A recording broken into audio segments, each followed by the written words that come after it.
The Flintstones is celebrating 30 years of television. I mean, it's been a long time. How do you think it was so successful? Well, first of all, doesn't seem like a long time when we think of it. All of a sudden, it's 30 years, and we're celebrating, but we're delightful. Why is it so successful? Basically, I think a novelty look, cave people doing situation comedy, and good stories. That's what I think. And the voices. Yeah, right? I was going to say, and the voices have contributed a lot to it. And I think also the gags that have been inserted into those, I'm talking now about the gimmicks, like the elephant car wash, or the elephant that they use for the shower, or the warthog underneath the sink that serves as a live garbage disposal. And then we've had introduced into it a lot of new live action personalities, like Stony Curtis. Stony Curtis, Gary Granite, Anne Mogrock. And Anne Margaret came to the studio and sang a song to our new edition when we gave birth to a baby, which is a exciting sequence when we did that show. Now, I heard that the actress who played the voice of Wilma actually gave birth to her child on the same evening. Exactly, right. Yeah. That's Jean Vanderpyle. Yeah, that's an interesting coincidence. Well, we told her to do that, you know. We wrote it into the script. Now, you also worked with Mel Blanc. Oh, yeah. Yes. Mel, you know, all those little bird characters and all those crazy little sounds of these creatures that we used in the Polaroid camera and on the typewriter. And as Bill was saying, for instance, Wilma goes out to hang up her laundry. She has these little birds, and she hangs them upside down, and their beaks hold the laundry and all that. Well, Mel did all of those voices. He was just wonderful. Besides doing Barney. And he was Barney, who was Fred's conscience. Yeah. Now, cartoons these days, I mean, there's been a lot of changes. I mean, video games are made into cartoon. Yeah. I mean, what are your feelings on that? I don't know. For me, I think that a lot of it is maybe gets on the air and maybe makes it as a season, but I think most of that is fad material. And I feel that it comes and goes and will probably continue to do that.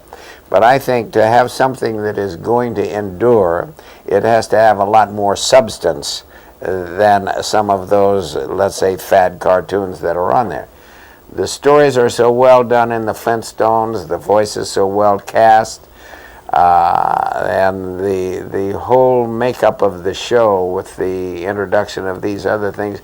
To me, I think to have something endure, you have to have more than just some gimmick, let's say, to move the thing along. Now, what about violence in cartoons? I mean, we now have, the G.I. Joe and the stuff like that. I mean, what's your feelings? Well, my feelings on violence is I do not like it. When we have worked on things like that, I have never enjoyed doing it, and I would far rather lean in the area of comedy like the Flintstones, and most of the things that Joe and I have done have been comedy. Yogi Bear, the Jetsons, all of it has been comedy, and that is the way we lean, and that's the way we feel. I think that accounts for its longevity, too, is that, there's nothing you can pick on, and we try to use good taste all the time. Now, a major subject these days is you did one special where the Flintstones, against drugs. Oh, yes. Yes. Yes. I mean, why did that come about? I mean, now you're, participating. Well, we did, you mean the Just Say No? Just Say No. Right. Yeah, we did that with the Flintstone Kids and Michael Jackson. It was very successful. And we're working on we're involved in the DARE program, if you're familiar with that. Mm-hmm. And we're also involved very heavily in earthquake prevention for children.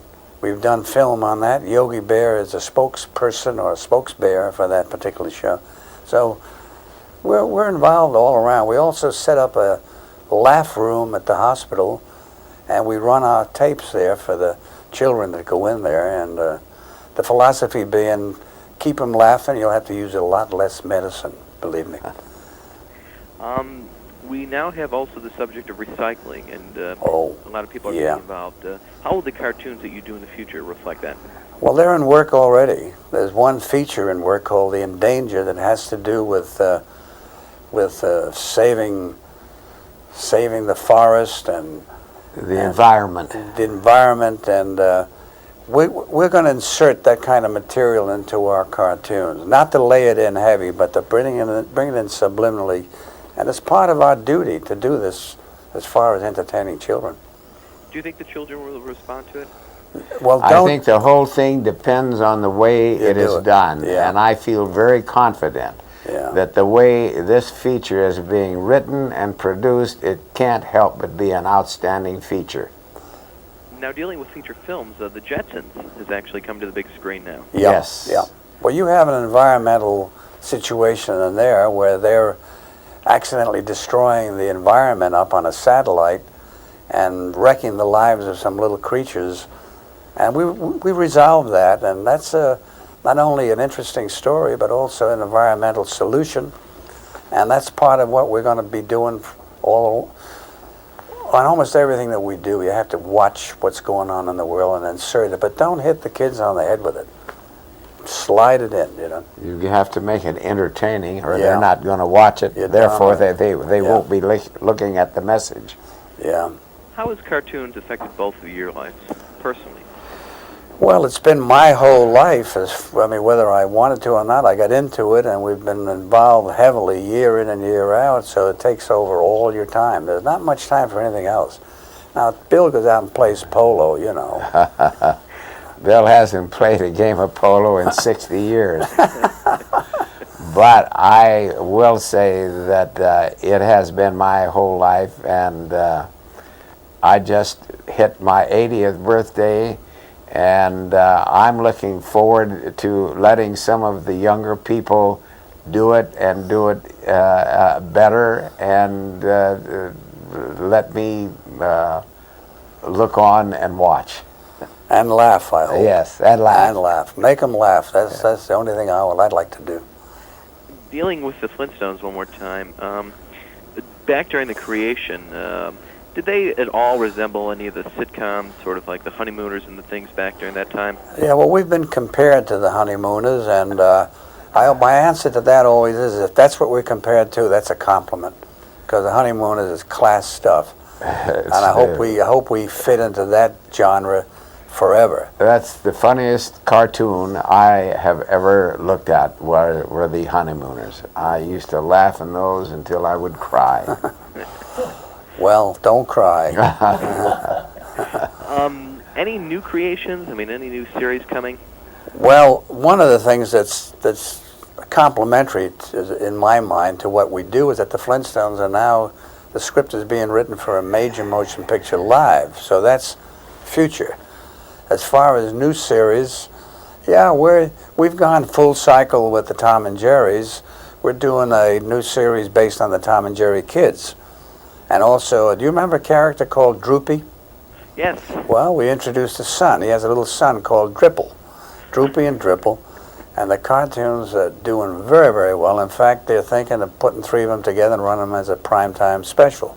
So we're in a lot of stuff. There are a lot of new, exciting things coming out of Hanna-Barbera on the network this year, both in prime time and in Saturday morning. Yeah. And syndication. And syndication. Yeah. And a lot of these new shows that are coming out there are coming out of a new addition to the studio. I think David Kirshner, our new president and CEO, has come up with a lot of new exciting material that's going to make Hanna-Barbera bigger and better than ever, when both of us are very pleased with what's happening. Upward and onward is the theme here. Well, I'm afraid we're out of time, but I think it was an honor for the viewers, and definitely an honor having this time with you both. Well, thank you Thank very, you. very much. Thank you. Bye-bye.